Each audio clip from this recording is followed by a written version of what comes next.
Hello besties, welcome back to my channel Siri Dharma. అందరూ ఎలా ఉన్నారు? నేనైతే చాలా చాలా బాగున్నాను అనమాట. మీరు కూడా అలాగే చాలా బాగున్నారని అనుకుంటున్నాను. ఈరోజు వీడియో వచ్చేసి నేను నా బిజినెస్ జర్నీని నా ఎక్స్పీరియన్స్ని మీతో షేర్ చేసుకోవాలనుకుంటున్నాను. ఎందుకంటే it will be helpful to you all. ఎవరైనా ట్రై చేస్తూ ఉంటే బిజినెస్ స్టార్ట్ చేయాలి, ఎలా చేయాలో తెలీదు, కొంచెం ఇన్ఫర్మేషన్ ఉంటే బాగుంటుంది అని అనుకుంటే ఈ వీడియో వాళ్ళకి యూజ్ అవుతుంది అనమాట. అందుకు నేను ఈ వీడియో చేస్తున్నాను. ఫస్ట్ వచ్చేసి నేను ఒక ద ఫైండిఫై అనే బిజినెస్ని స్టార్ట్ చేశాను అనమాట. నేను ఇక్కడ నా వెబ్సైట్ లింక్ లేదంటే వెబ్సైట్ ఎలా ఉందో చూపిస్తాను, సైడ్కి చూసేయండి. తర్వాత వచ్చేసి నేను ఈ బిజినెస్ని 2024 అరౌండ్ జూన్ ఆర్ జూలైలో స్టార్ట్ చేశాను అనమాట. స్టార్ట్ చేయడం అంటే ఫస్ట్ ఇందులో నేను నీట్గా ఎక్స్ప్లెయిన్ చేస్తాను. ఫస్ట్ డాక్యుమెంట్స్ ఏంటి, ఏమేమి కావాలి బిజినెస్ స్టార్ట్ చేయడానికి. ఒకవేళ మీరు ఆన్లైన్ బిజినెస్ చేయాలనుకుంటే ఇది ఎక్కువ అవసరము. ఆఫ్లైన్ అయితే నాకు తెలిసి అంత అవసరం లేదనుకుంటాను, ఈ డాక్యుమెంట్స్ రిలేటెడ్ అంతా. ఆన్లైన్ బిజినెస్ అయితే ఫస్ట్ స్టార్ట్ చేసినప్పటి నుంచి it's better to have all documents అనమాట. ఫస్ట్ ఈ వీడియో మీరు కంటిన్యూగా చూస్తే నేను ఇందులో ఏమేమి ఇన్ఫర్మేషన్ ఇస్తా అంటే డాక్యుమెంట్స్ ఏమేమి అవసరం అవుతాయి, వేటికి అప్లై చేసుకోవాలి, తర్వాత వచ్చేసి నా ఎక్స్పీరియన్స్, నేనేమి నేర్చుకున్నాను, నా business hit or flop hit అయిందా ఫ్లాప్ అయిందా అనేది కూడా మీకు చెప్తాను. నేను ఏ మిస్టేక్స్ చేశాను, మీరు అవి చేయకూడదు అని కూడా చెప్తాను. వీలైతే కొన్ని టిప్స్ ఉంటే చెప్తాను. కాబట్టి మీరు ఈ వీడియో కంప్లీట్గా చూసి ఒకవేళ నచ్చితే please like, share and subscribe to my channel Siri Dharma. First నేనైతే నీట్గా అంతా రాసుకున్నాను అనమాట, ఏమేమి చెప్పాలి, నా జర్నీ అంతా ఎలా అయ్యింది అని చెప్పేసి. ఫస్ట్ వచ్చేసి చెప్తాను. నా బిజినెస్ నేమ్ వచ్చేసి ద ఫైండిఫై అనమాట. నాకు ఒక వెబ్సైట్ ఉంది, thefindify.com అని. నేను ఇది 2024లో అరౌండ్ జూన్ జూలైలో స్టార్ట్ చేశాను అనుకున్నాను, స్టార్ట్ చేద్దామని. దాని తర్వాత డాక్యుమెంటేషన్ ప్రాసెస్ స్టార్ట్ చేశాను అనమాట. ఎందుకంటే నేను ఆన్లైన్ బిజినెస్ చేద్దాం అనుకున్నాను, డ్రాప్ షిప్పింగ్ చేద్దాం అనుకున్నాను. తర్వాత వచ్చేసి ఈ ఆన్లైన్ వెబ్సైట్ క్రియేట్ చేసిన తర్వాత నాకు పేమెంట్ మెథడ్ యాడ్ చేయాల్సి వచ్చిందనమాట. అప్పుడు కొన్ని డాక్యుమెంట్స్ రిక్వైర్ అయినాయి. అప్పుడు నాకు అర్థమైంది, ఓకే ఒక బిజినెస్ స్టార్ట్ చేయాలి అంటే, ఇందులో బిజినెస్ అంటే ఇది ప్రైవేట్ లిమిటెడ్ కాదండి, ఇది సెల్ఫ్ ఎంప్లాయిడ్ సోలో ప్రొప్రైటర్షిప్ కిందనే నేను చెప్తున్నాను. మీరు ప్రైవేట్ లిమిటెడ్ అయితే అది వాళ్ళకి ఇది సరిపోతుందో లేదో నాకు కరెక్ట్గా తెలియదు. Solo proprietorship business, self employed business చేయాలనుకుంటే ఈ వీడియో మీకు ఖచ్చితంగా యూజ్ అవుతుంది. ఫస్ట్ వచ్చేసి మీరు ఉద్యమంలో రిజిస్టర్ చేసుకోవాలి. ఆ ఉద్యమంలో రిజిస్టర్ చేసుకోవడానికి నాకు ఎలా చేయాలో కరెక్ట్గా తెలీదు. అప్పుడు నేను ఆన్లైన్లో రీసెర్చ్ చేస్తూ ఉంటే నాకు ఒక వెబ్సైట్ కనిపించింది అనమాట. ఇండియా ఫైలింగ్స్ అనే వెబ్సైట్ కనిపించింది. వాళ్ళు వచ్చేసి మనకి ఏ డాక్యుమెంట్స్ కావాలి వాళ్ళే అప్లై చేస్తారనమాట. ఇప్పుడు మీరు ఒక ప్రొఫెషనల్ దగ్గరికి వెళ్ళి నాకు దీనికి అప్లై చేయండి అంటే వాళ్ళు అప్లై చేసిస్తారు కదా. ఒకవేళ మనకు నాకు అలా తెలిసిన వాళ్ళు ఎవ్వరూ లేరు, ఆన్లైన్లోనే కన్సల్ట్ అవ్వాలని అనుకున్నాను కాబట్టి మొత్తం రీసెర్చ్ చేస్తే నాకు ఒకరోజు వీళ్ళది కనిపించింది, ఇండియా ఫైలింగ్స్ వాళ్ళది. నేను ఫస్ట్ డౌట్గానే ఫీల్ అయ్యాను అనమాట, ఇది జెన్యూనా కాదా, మనకి కరెక్ట్గా ఏం తెలియదు, కంటిన్యూ అవ్వచ్చా లేదా అని. తర్వాత సపోర్ట్తో మాట్లాడినాను. సపోర్ట్ వాళ్ళు వచ్చేసి మనకి ఒక పర్సన్ని అసైన్ చేశారనమాట. వాళ్ళు మనతో కాంటాక్ట్లో ఉంటారు వాట్సాప్లో. పేమెంట్ వాళ్ళకి చేస్తే వాళ్ళు ఒక లింక్ పంపిస్తారు, దానికి పేమెంట్ చేసేస్తాము. ఆ ఉద్యమ రిజిస్ట్రేషన్ అయిపోయిన తర్వాత దానికి ఏమేమి డాక్యుమెంట్స్ కావాలో వాళ్ళు అడుగుతారనమాట. ఆధార్, పాన్, ప్రొప్రైటర్షిప్ నేము, బిజినెస్ నేము, ఇవన్నీ అడిగితే మీరు నీట్గా ఫిల్ చేసేస్తే, లేదంటే ఈ డీటెయిల్స్ వాళ్ళకి ఇస్తే వాళ్ళు ఫిల్ చేసి మీకు ఒక అప్లికేషన్ ఐడి ఇస్తారనమాట. నాకు తెలిసి అది ఒక 1 monthలో అలా వచ్చేస్తుందని అనుకుంటున్నాను. అది వచ్చిన తర్వాత ఉద్యమ్ రిజిస్ట్రేషన్, సోలో ప్రొప్రైటర్షిప్. నేను వచ్చేసి ఈ కామర్స్ బిజినెస్ స్టార్ట్ చేశాను కాబట్టి ఈ కామర్స్ కేటగిరీలోనే తీసుకున్నాను. నా బిజినెస్ నేమ్ చెప్పాను కదా, thefindifi.com. ఇది వచ్చేసి నేను ఫస్ట్ డ్రాప్ షిప్పింగ్కి స్టార్ట్ చేశాను. డ్రాప్ షిప్పింగ్ అంటే నేను అన్ని కేటగిరీస్ ఇన్వాల్వ్ చేద్దాం అనుకున్నాను అనమాట. లైక్ అమెజాన్లో మనకి ఏదైనా దొరుకుతుంది కదా, A to Z. అలా కిడ్స్ టాయ్స్ కానీ, ఉమెన్ జ్యువెలరీ కానీ, క్లాతింగ్ కానీ, ఫుట్వేర్ కానీ, జిమ్ రిలేటెడ్ ఐటమ్స్ కానీ, ఎవ్రీథింగ్ అన్ని కేటగిరీస్ ఉండాలని స్టార్ట్ చేశాను అనమాట. దాని తర్వాత మనకి జిఎస్టీ కావాలి. మీకు ఉద్యమ్ రిజిస్ట్రేషన్ అయిన తర్వాత మీరు జిఎస్టీకి అప్లై చేసుకోవచ్చు. జిఎస్టీ అప్లికేషన్ ఎలా ఉంటుందంటే వాళ్ళే చేసేస్తారనమాట. దానికి కూడా కొంచెం పేమెంట్ చేయాల్సి వస్తుంది గవర్నమెంట్కి. అప్లై చేసుకున్నందుకు మీరు ఫస్ట్ వచ్చేసి మీకు ఉద్యమ్ రిజిస్ట్రేషన్ ఉండాలి, సోలో ప్రొప్రైటర్షిప్ నేము, సైన్ అవి కావాలి.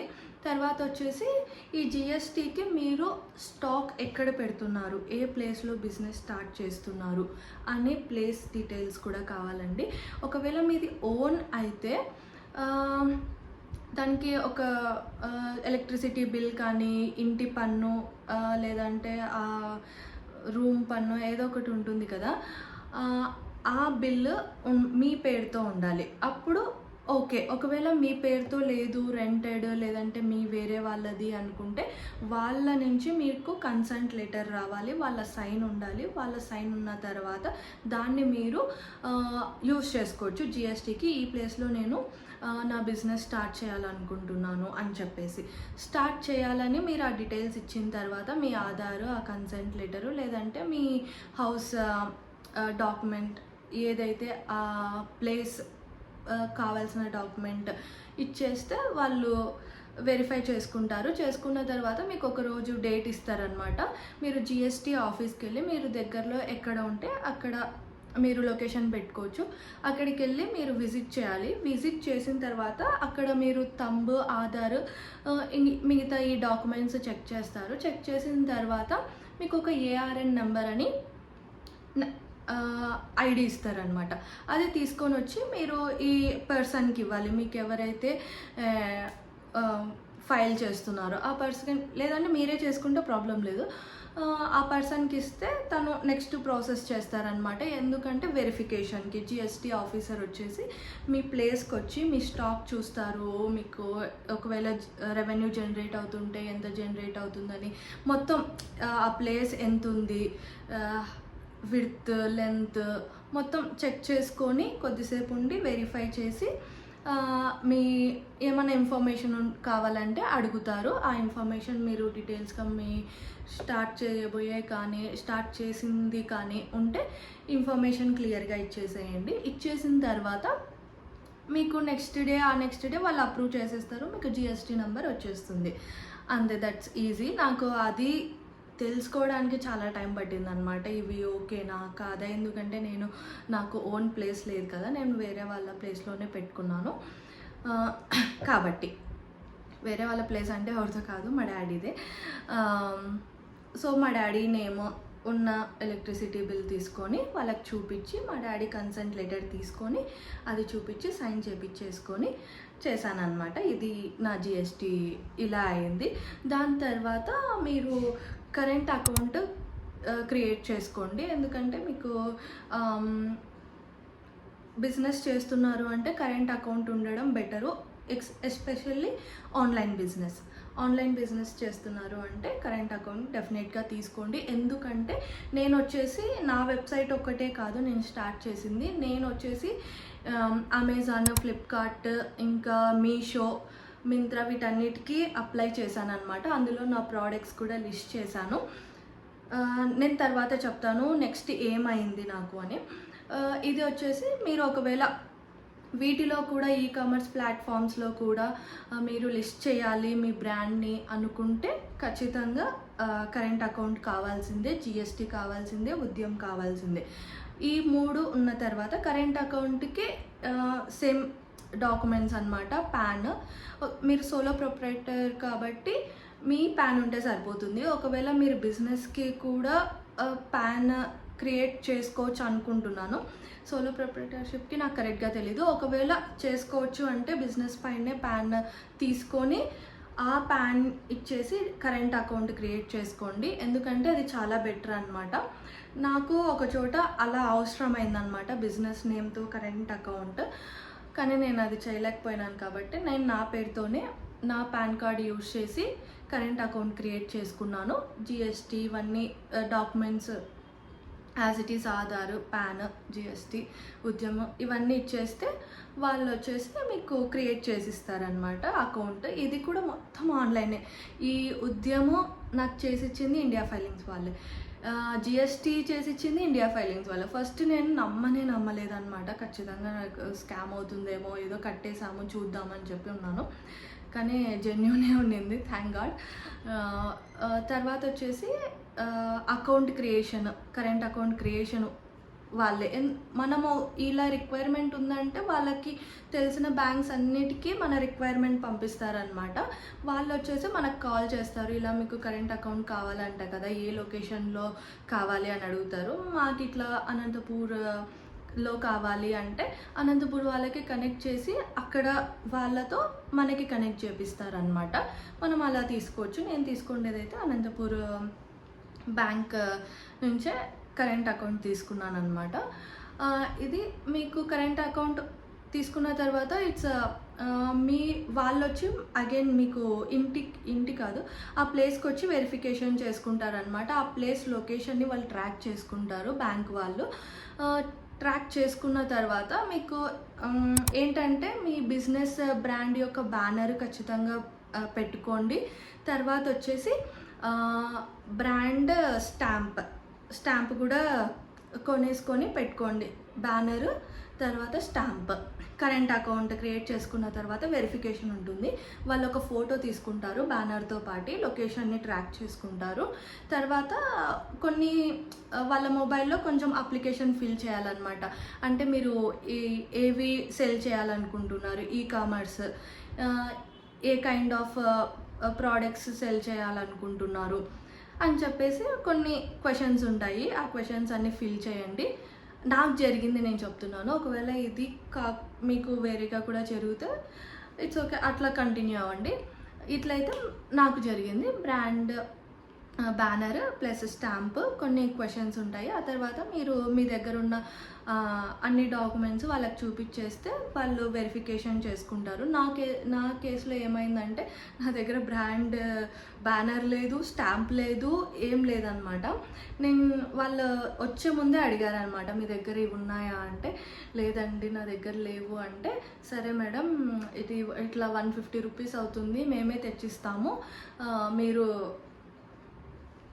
తేకున్నా పర్లేదు అని చెప్పి అన్నా. ఎందుకంటే నేను ఇక్కడ బెంగళూరు నుంచి మళ్ళీ అక్కడ అనంతపూర్కి వెళ్ళి అవి కొనేసరికి టైం సరిపోతుంది, నాకు టైం లేదనమాట. వాళ్ళే తెచ్చిచ్చారు అనమాట. సో స్వీట్ వాళ్ళు, thank you so much to them. దాని తర్వాత మీకు కరెంట్ అకౌంట్ వచ్చేసింది కదా. మీరు ఒకవేళ స్టాక్ ఇండియన్ సెల్లర్స్ దగ్గర కొంటే పర్లేదు. ఒకవేళ మీరు చైనా నుంచి కానీ తెప్పియాలి, లేదంటే అదర్ కంట్రీస్ నుంచి కానీ ఇంపోర్ట్ చేసుకోవాలి అనుకుంటే, లేదంటే మీ ప్రోడక్ట్స్ ఎక్స్పోర్ట్ చేయాలి అనుకుంటే మీకు ఐఏసీ సర్టిఫికేట్ ఉండాలన్నమాట. ఈ ఐఏసీ సర్టిఫికేట్ మీకు ఈజీగానే వస్తుంది. నేను అప్లై చేసింది సమ్ వెబ్సైట్ ఐఏసీ సంథింగ్ ఉందన్నమాట, కరెక్ట్గా గుర్తులేదు. నాకు గుర్తొచ్చిన తర్వాత మీకు ఇక్కడ పేస్ట్ చేస్తాను లింక్ కానీ, లేదంటే ఆ వెబ్సైట్ నేమ్ కానీ మెన్షన్ చేస్తాను. అక్కడ అప్లై చేశాను అనమాట. అది మీకు కొంచెం త్వరగానే వస్తుంది, ఒక 5 days అనుకుంటా మ్యాక్స్, మీకు త్వరగానే వచ్చేస్తుంది. That's easy IEC certificate. అది యూజ్ చేసుకొని మీరు ఇంపోర్ట్ ఎక్స్పోర్ట్ చేయొచ్చు. దాంతోపాటు మీకు ఇంకొకటి ఉండాలి ఏంటంటే ఒకవేళ ఇంపోర్ట్ కానీ ఎక్స్పోర్ట్ కానీ చేస్తుంటే కంపల్సరీగా ఆథరైజేషన్ డీలర్ కోడ్ లెటర్ కావాలి ఫ్రమ్ బ్యాంక్ నుంచి మీకు ఏడి కోడ్ అనేది మీతో, ఈ సర్టిఫికేట్ అనేది మీతో ఉండాలన్నమాట. ఇది ఎలా తెచ్చుకోవాలి అంటే మీ బ్యాంక్ పర్సన్కి కాల్ చేసి ఇన్ఫర్మేషన్ గ్యాదర్ చేయండి. తర్వాత మీరు ఇది ఆన్లైన్లో అప్లై చేయడానికి ఉండదు. మీరు ఫస్ట్ వచ్చేసి బ్యాంక్కి వెళ్ళి అక్కడ లెటర్ అది తీసుకున్న తర్వాత మళ్ళీ ఇక్కడ ఏడీ కోడ్కి ఆన్లైన్లో అప్లై చేయాలి. నేనైతే ఏడీ కోడ్కి అప్లై చేయలేదు. నేను బ్యాంక్కి వెళ్ళే టైం నాకు లేదు, ప్లస్ ఇంపోర్ట్ కూడా చేసుకోవాలని అనుకోలేదన్నమాట. స్టార్టింగ్లో అనుకున్నాను, తర్వాత వచ్చేసి ఇండియన్ సప్లయర్స్ దగ్గరే తీసుకుందామని అనుకున్నాను అనమాట. ఏడీ కోడ్ అయితే బ్యాంక్ నుంచి ఈ సర్టిఫికెట్ ఏడీ కోడ్ లెటర్ అని, ఆథరైజేషన్ డీలర్ కోడ్ లెటర్ అని, ఆథరైజేషన్ డీలర్ సర్టిఫికేట్ అని కావాలి. ఇది ఇంపోర్ట్ ఎక్స్పోర్ట్ చేసే వాళ్ళకి కంపల్సరీ. ఇది కస్టమ్ క్లియరెన్స్ అప్పుడు మీకు ఇది అడుగుతారనమాట డెఫినెట్గా, బిజినెస్ చేస్తేనే.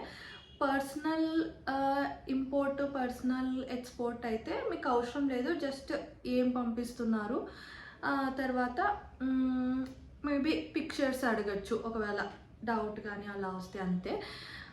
ఇది ఈ సర్టిఫికేట్ ఒకటి. మొత్తం ఒకసారి రివైజ్ చేద్దాము. తర్వాత first Udyam certificate, GST, current bank account, IEC certificate, AD dealer code certificate, ఇవన్నీ ఇంపార్టెంట్. ఇవన్నీ 1 by 1. ఒకటి వచ్చిన తర్వాతనే ఇంకొకటి అప్లై చేసుకోగలరు. దాని తర్వాత ఇంకొకటి ఉద్యమ్, తర్వాత జిఎస్టీ తర్వాత కరెంట్ అకౌంట్, తర్వాత ఐఈసీ తర్వాత ఏడీ డీలర్ కోడ్. ఇలా సర్టిఫికేట్స్ కావాలి. నా జర్నీలో నాకు కావాల్సి వచ్చిన సర్టిఫికేట్స్, డాక్యుమెంట్స్ ఇవే అన్నమాట. నాకు వీటన్నిటినీ క్లియర్ చేసుకొని అన్నిటినీ అప్లై చేసి నా వరకు వచ్చేసరికి అరౌండ్ 6 months అలా అయిపోయిందనమాట. ఫర్ ఎగ్జాంపుల్ నేను చెప్పాను కదా, జూలైలో స్టార్ట్ చేస్తే నేను నిదానంగా వెంటనే అప్లై చేయలేదన్నమాట. ఉద్యమం వచ్చిన తర్వాత కొద్ది రోజులకి జిఎస్టీ వెంటనే అయిపోదు కదా, అప్లికేషన్ రావాలి, ఏఆర్ఎన్ నెంబర్ రావాలి, తర్వాత వెరిఫికేషన్ అయిపోవాలి, మనం జిఎస్టీ ఆఫీస్కి వెళ్ళాలి, ఇదంతా ప్రాసెస్ ఉంటుంది కదా. నిదానంగా అయిపోయింది. మళ్ళీ నేను ఇక్కడ బెంగళూరు నుంచి అనంతపూర్కి, మా ఊరికి వెళ్ళి అక్కడ ఉండి చూసుకొని నాకు దీనికే ఒక 6 months కంప్లీట్ అయిపోయింది. దాని తర్వాత నాకు ఓన్ షాపిఫై వెబ్సైట్ ఉంది. ఆ వెబ్సైట్ క్రియేషన్, అకౌంట్ క్రియేషన్, తర్వాత వెబ్సైట్ డిజైనింగ్ అంతా నేనే చేసేసుకున్నాను.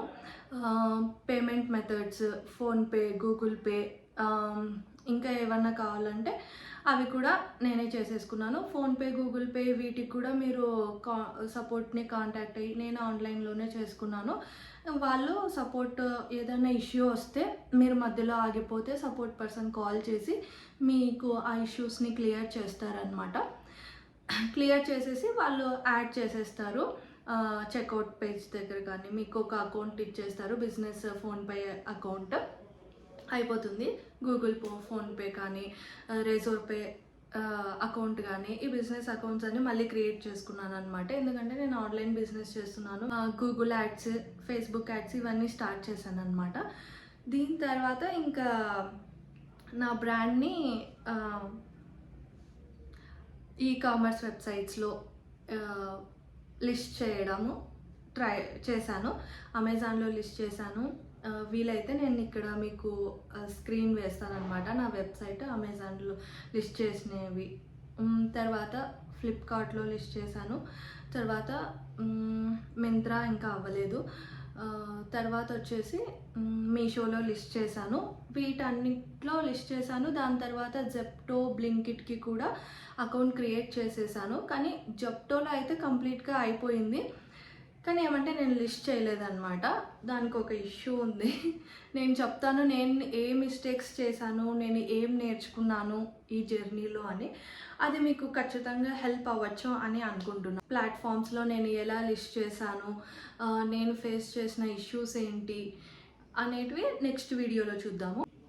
Only 1 gram gold jewellery, Indian traditional jewellery try చేద్దామని చెప్పేసి వెబ్సైట్ మొత్తం ఈ జ్యువెలరీ నీచ్లోనే పెట్టేశాను అనమాట. ఇంకా ఏ అదర్ కేటగిరీ పెట్టలేదు ఈ వెబ్సైట్లో, thefinderfy.comలో. ఇలా కంటిన్యూ అవుతుంది.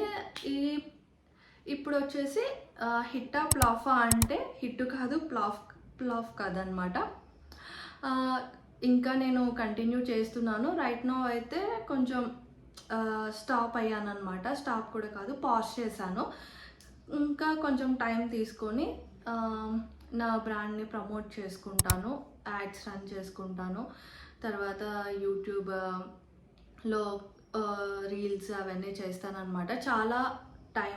చాలా చేయాల్సిన స్ట్రాటజీస్ ఉన్నాయి, అవన్నీ అప్లై చేయాలి అంతే. Hope you like this video. If you like this video, please like, share and subscribe to my channel Siri Dharma. Next వీడియోలో వచ్చేసి నా ఆన్లైన్ ప్లాట్ఫామ్స్ ఎలా క్రియేట్ చేసుకున్నానో, నేను చేసిన మిస్టేక్స్ ఏంటి, ఏ మిస్టేక్స్ చేయకూడదు అనేది కంటిన్యూయేషన్ నెక్స్ట్ పార్ట్ 2లో చెప్తాను. ఇది చాలా లాంగ్ వీడియో అయినట్టుంది. Thank you so much. Bye bye.